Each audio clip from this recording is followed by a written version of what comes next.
Sometimes you gotta rip that Band-Aid off. Whether you're fighting your thoughts or fighting technology like I am today, the mics sound weird. It's gonna be fun. Come on in for Coffee with Debs. A lot of people think the hardest part of dealing with something heavy is the thing itself. It's really not. Most of the time, it's deciding to deal with it at all. That's where people get stuck. They circle it, they think about it, they stress over it. They build it up in their head so much to the point where it starts taking up space it doesn't belong in. And while that's all happening, time keeps moving like nothing's wrong. And that's the brutal part of life. Time doesn't pause while you sort yourself out. And when something big is sitting in the background unresolved, it starts bleeding into everything else. It gets into your sleep, your patience.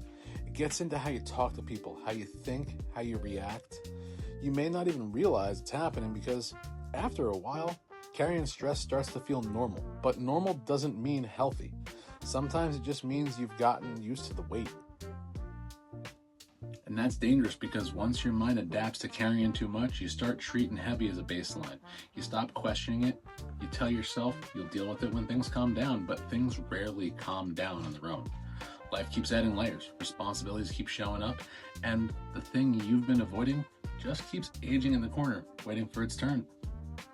That's why timing matters. Not perfect timing, the kind where you stop asking yourself if you feel ready and start asking yourself whether waiting is actually helping, because that's the question people avoid. They tell themselves delay is strategy when sometimes it's just fear wearing a smarter outfit. And fear is clever. It knows how to make procrastination feel responsible.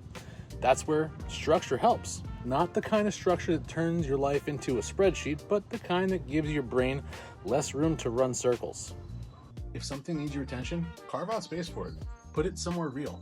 Put it in a day, put it in an hour, give it shape. Otherwise, it stays foggy. And a fog is where avoidance tends to survive.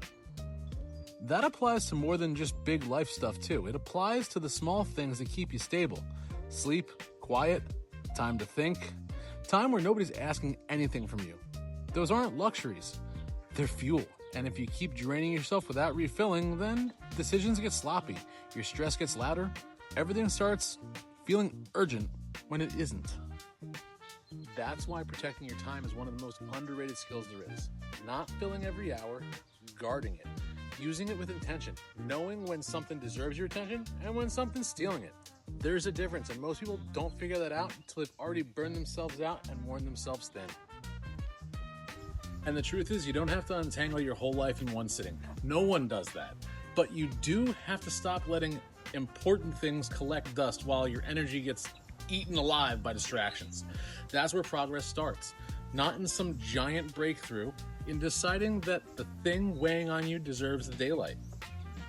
Because once you bring it out in the open, it usually shrinks. Not all the way, but enough to handle. And that's the part worth remembering. The thing sitting in the dark almost always feels bigger than it is once it's in front of you in the light. So if there's something on your plate right now that you've been carrying too long, stop measuring it by how hard it feels and start measuring it by how long it's been sitting there. That'll tell you everything you need to know about it. Because sometimes getting the ball rolling isn't about solving the problem.